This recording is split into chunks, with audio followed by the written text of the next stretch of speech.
Today we shall read from a book I've added to my catalog.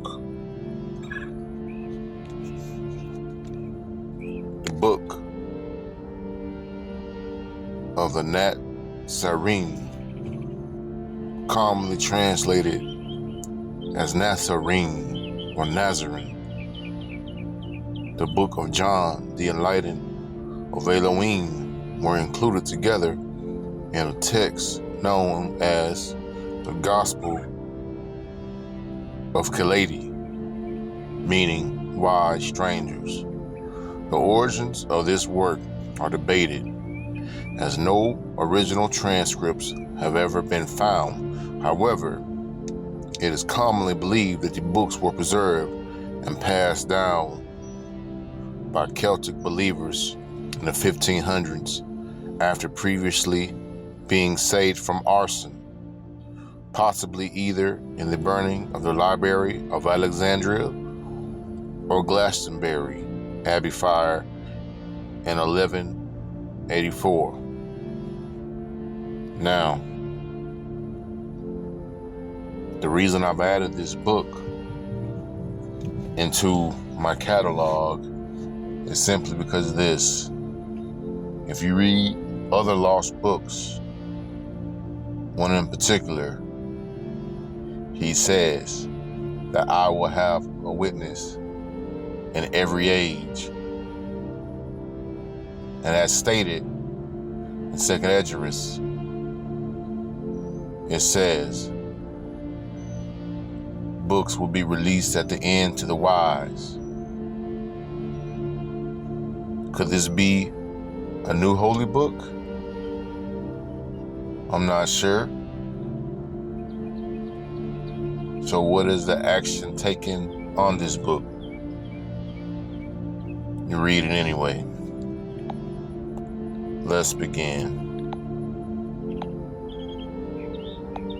Chapter 1. These are the things written in this book, in his book, concerning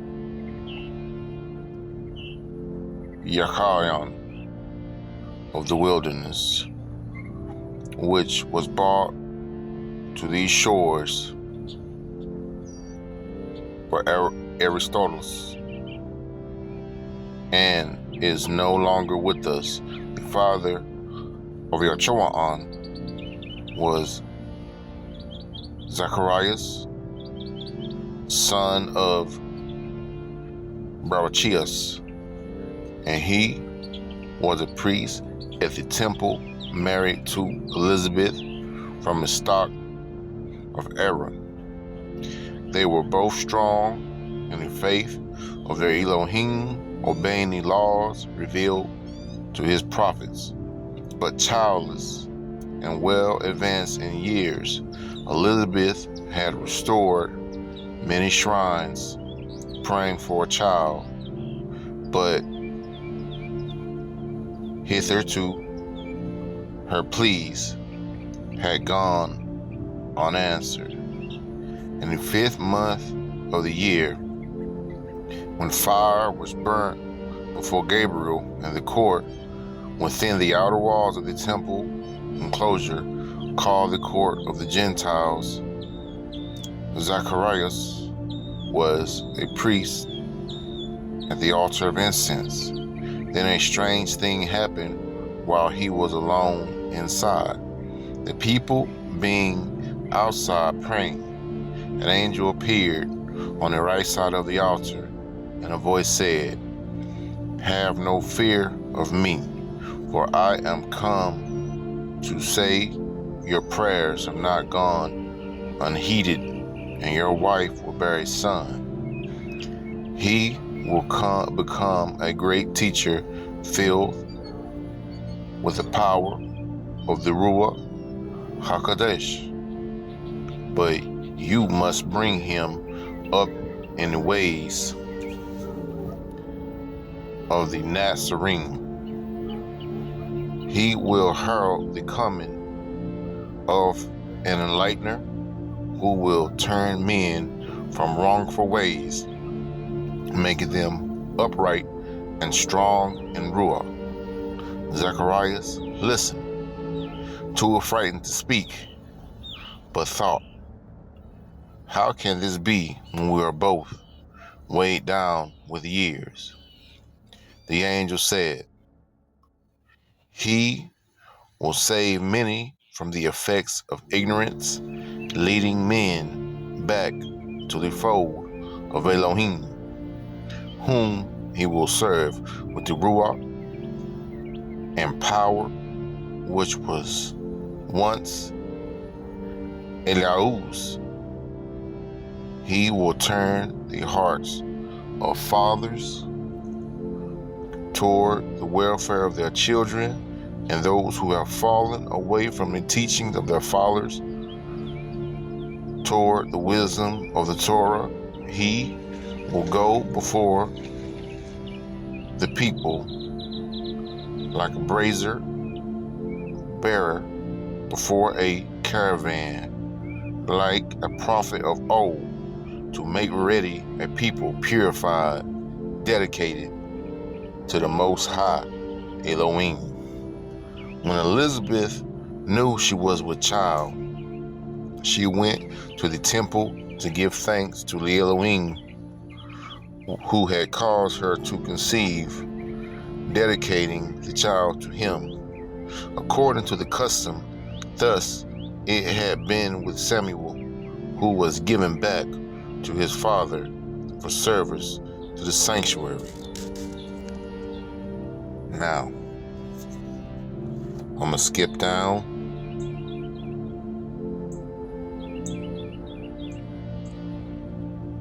to another place. Not to read the whole book, of course, just a snippet.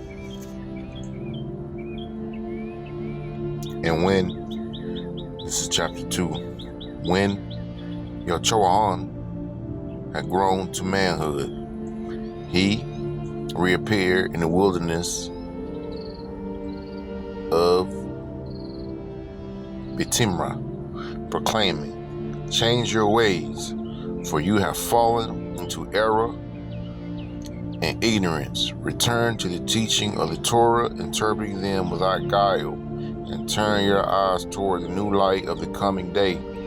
For one comes who will be the promised instructor in goodness to establish the government of the Elohim. Then the people said amongst themselves, surely this is he of whom it is written, the voice of a herald will cry out from the wilderness, make highway for Yahuwah.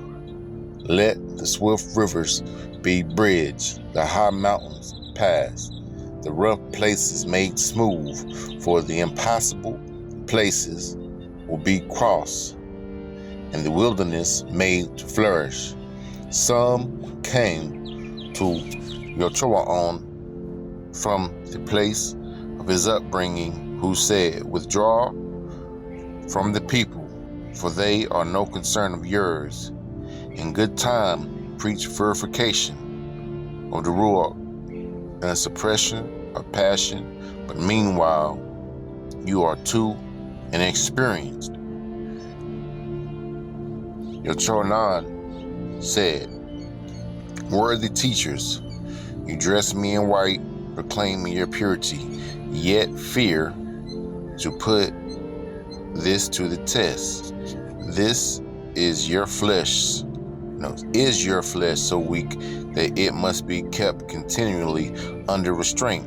Is the imprisoned malefactor good by his own desire or by his circumstances?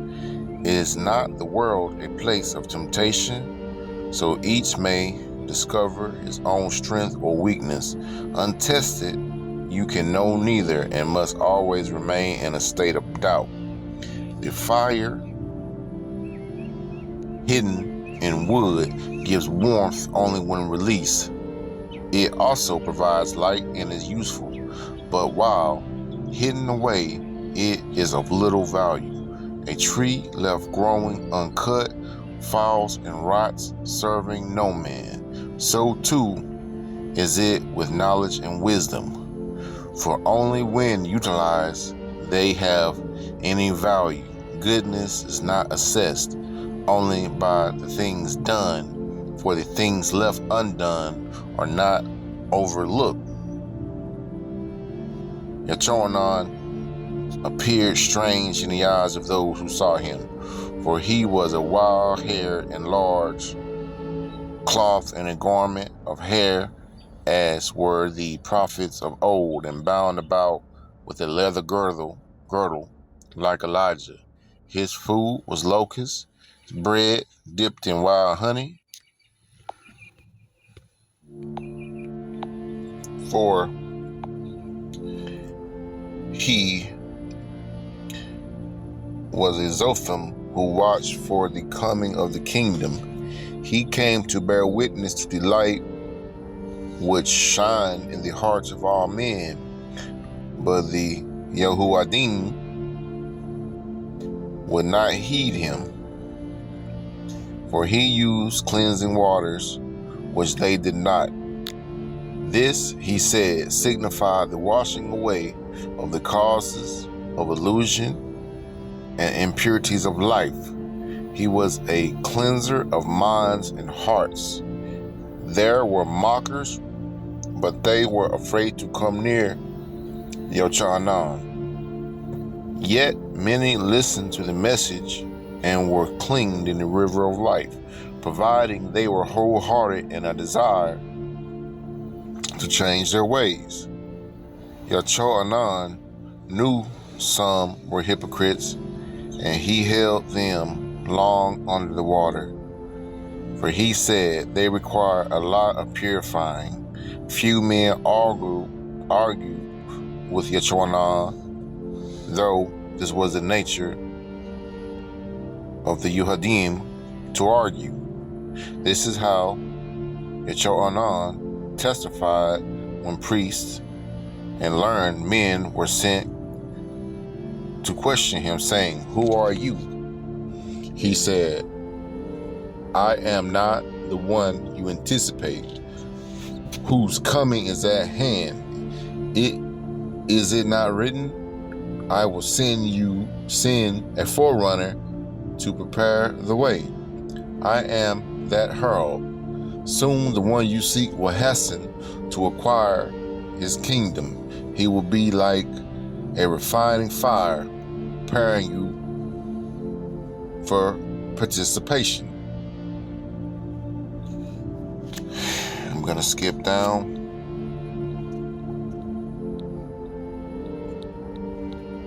Go deeper into the book.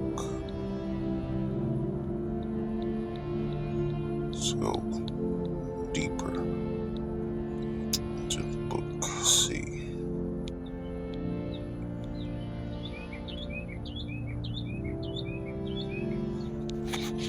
Coming from the wilderness, Yahushua, that's how it says in this book. Yeshua still retained full power of the Ruach HaKodesh, having it on trusteeship from Elohim. He would not use it unworthy. At night, it shone around him like a pale blue haze, and though many have it, never has another manifested it in such strength. Two followers of Yachoanan, the forerunner, one being Andrew, the brother of Shimon, were sent by him to be with Yeshua and accompany him to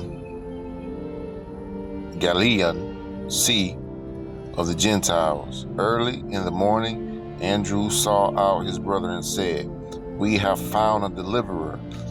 But at the time, Shimon thought another was meant. When Yeshua had known Shimon for 2 days, he said, You are strong, silent, and steady, one like to be ever steadfast in conflict. Therefore you shall be called Keeper. This meaning, the rock in the tongue of the Gentiles. And from that day, Keeper became a follower of Yeshua. Passing along the shore, they had came upon the tower of fishermen, and a boat was being unloaded by its owners. And one who accompanied Yeshua said, "Those are good men known to me." Then Yeshua spoke to them while sharing a meal and later said, "Fishing is a good life, but there is a better one. Follow me and you will become fishers of men." So placing their boat in the keeping of others, they followed Yeshua. At this time, Yeshua spoke with caution, for the people still recalled Yehuda the Galilean, who had smitten the Romans in battle. Yeshua was a man of long silences, and many thought him strange, but he taught all along the shore of the Galilean Sea and called others to follow him. They worked wherever they could, and Yeshua said, "What we offer is not to be sold like common chattel,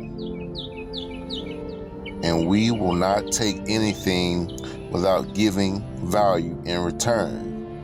He healed many, saying, "It is not I, but the power from above with me."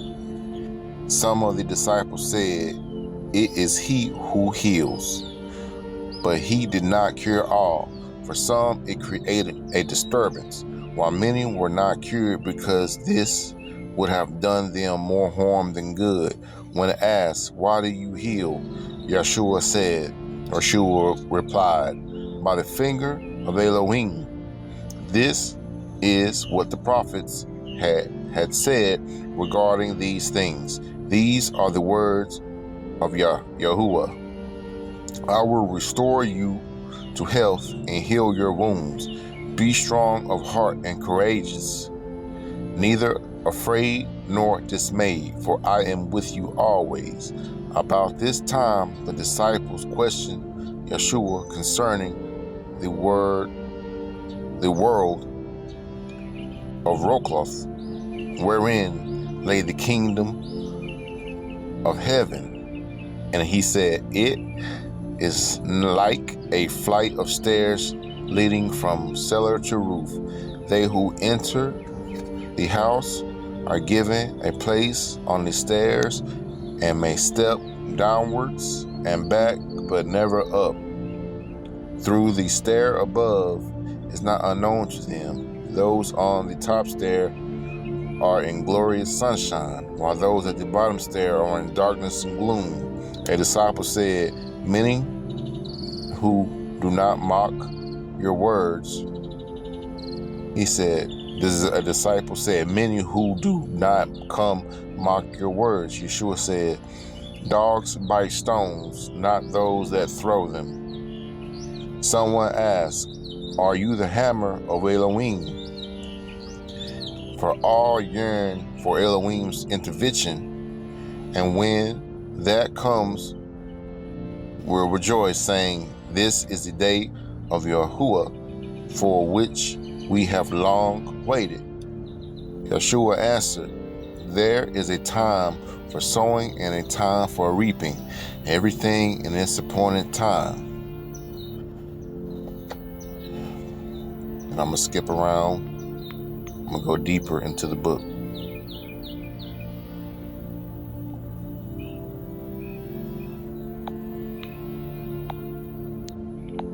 I'm going to go to chapter 17. The disciples and followers of Yeshua began to assemble in Capernaum to make arrangements for the journey to Jerusalem. When Yeshua and some of the 12 who were with him came to the city, it was the 12th month, and the collector of taxes came to Kepha and said, "Is your master liable to pay the dues?" And Kepha replied, "No, for he pays the tax imposed on strangers, but he will not make issue over the matter." So 3 of the disciples went down to the waters and caught several large fish, which they sold in the market. Then Kepha took the money to the collector of taxes, who tested the pieces and found them good. Yeshua was standing nearby and noticing how adulterated money and coins below weight were rejected. And he said to his disciples, "Be like the honest coin testers. Thorough testing men instead of money. Weigh all things with care, using a fair set of scales. Reject all which is impure, or not what it should be, keeping only that which is good. As there were counterfeit coins, so are their counterfeit deeds, and they are equally hard to detect. Take people as you find them, but reserve judgment until they have been tested. All men are friends in a boat sailing before a fair wind, but when a squall comes and it sinks, the true are divided from the false." A man stopped Yeshua in the street and said, "They say you know the will of Elohim. What does he require of me?" Yeshua said, "Did not your father Moshe say, 'Hear my people, for this is what Elohim requires of you, that you honor him, following his path and loving him, serving him with all your heart and soul, and keeping his divine utterances and Torah.'" About this time, Reuben, son of Jaros, who had followed Yeshua since the healing of his sister, came to him and said, "Master, my heart is troubled, for I wish to marry, and if I do this, I cannot remain with you." Yeshua said, "Life is a race where every day the hurdles of decision have to be jumped. You must decide one way or another, and with finality, having no regrets later. It is well you spoke, for the sun should never set on an indecision. When marriage and duty oppose each other, then a man must choose duty and a woman marriage. But when marriage cannot be combined with a diminished obligation to duty, this course is not denied to a man. However, marriage is not the least of life's crosses, and any who enter it thinking otherwise fall beneath the unexpected burden. If your wife is chosen wisely, you will possess a treasure beyond price. But if foolishly, you are condemned to a burden of sorrow. Go with my blessing, have many children, and bring them up in the light. Thus you will serve best, and I leave my cause in good hands." Okay, I'm gonna skip around some more.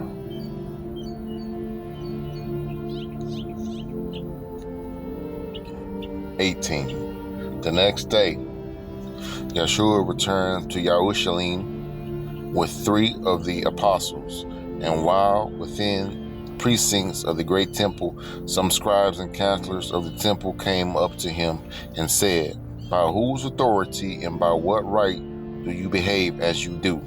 Yeshua said, "Before answering your question, let me ask you one. When Yochanan baptized in water was divinely inspired, or did it originate in the minds of men? Was it not a question they could answer? For if they replied it was divinely inspired, Yeshua could justly say, 'Why then do you not listen to him?' If they replied it originated with men, it would arouse the hostility of the people who believed Yochanan to be divinely inspired. When they declined to answer, Yeshua said, Neither need I answer you. A priest said to Yeshua, Tell us who you really are.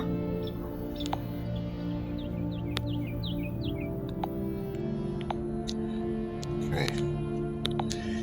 He says, a priest said to Yeshua, Tell us who you really are. He answered, I am the son of Elohim, the servant of man, who of himself can do nothing, but being filled with the power of him who overshadows me, one to whom all things are possible. The priest said, The son of the Elohim is unknown to us, and the servant of man will not come as you have done, though we cannot understand his name. Some of the people say you are the Mashiach, who will deliver us and reign over us, for he will come with manifest power. Yeshua said, This is a night of ignorance, and I come declaring the way of light. Whoever believes in me does not serve me, but serves with me. He is my brother, and in cause of Elohim, he who sees me sees the reflection of he who inspires me. I am the light of the world. If anyone hears my word but chooses to ignore them, I am not his judge, for I am not come to judge men but guide them. The light will not be with you for long, so hasten to it, lest you be left in darkness. I'm going to conclude that. Pretty good little book. Got some good things in there. All right. Peace.